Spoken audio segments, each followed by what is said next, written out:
you've been making with the EPA to reduce the impact of communities regarding copper limits at treatment plants.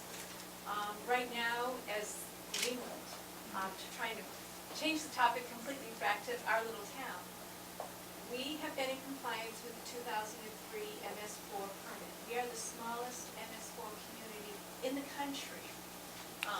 So, you know, our 1,700 residents, our 1,700 properties have these enormous wastewater, not wastewater, but stormwater controls that we have to follow.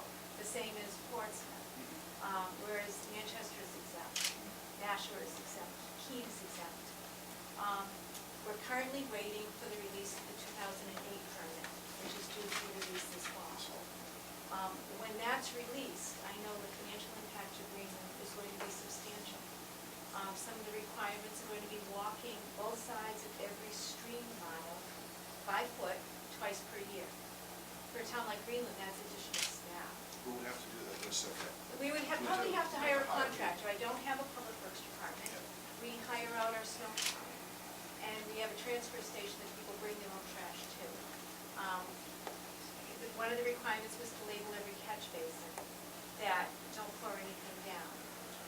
Education is wonderful. We can tell our residents that in a small community. But one of the selectmen and I went to catch basin and glued down a little sticker to tell people not to pour something down the drain. The new requirements are difficult. So we're hoping that you can take a look and try and intercede somehow to soften the financial impact. There's education requirements that I will have to educate every business in town twice a year on use less salt, but I have no authority to tell them how much, ask them how much salt did you use.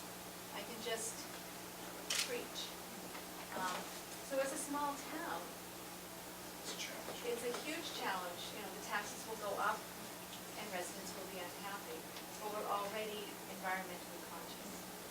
You know, one of the things that, as I spend time over in the Seacoast area, a lot of environmental issues have been brought to my attention. And the role that I'm trying to play with the communities and the EPA is, I've met with the EPA on this and other issues, and I've met with the communities, and I've tried to meet with other groups other than the community representatives to try to get perspective on different environmental issues. And what I've learned from the communities out on the Seacoast is that this is a region that is environmentally conscious, wants to preserve Great Bay and other beautiful parts of the region. But I have consistently heard this concern about the economic component and the cost factor. Right, we will have to sweep our streets twice a year, so we don't put sand down. Right.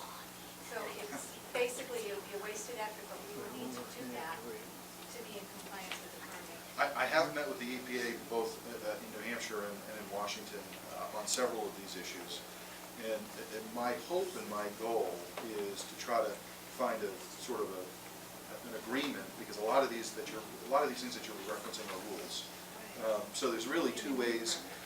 There's two ways to address that from Washington: either file legislation to amend what action has been taken by the agency, or sit down with the agency, sit down with the community, and try to find a common, reasonable solution to the issue. One of the things that I did do in our Oversight and Government Reform Committee, we had EPA Administrator in front of us and representatives from the EPA. And the one question that I did ask that I think is a very important issue is, when making decisions on rules and implementing rules on communities, particularly small communities, do you consider the economic impact? And essentially the answer was no, and that they feel that that's not their responsibility or concern to address the economic impact.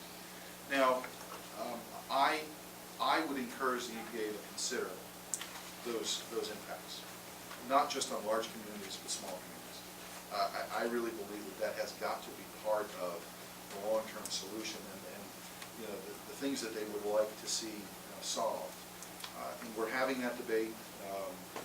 I think it's going to be an ongoing debate, quite frankly, because they feel very strongly that they should not be considering it. I have a different view. I think that it has to be a consideration, because the money's got to come from somewhere.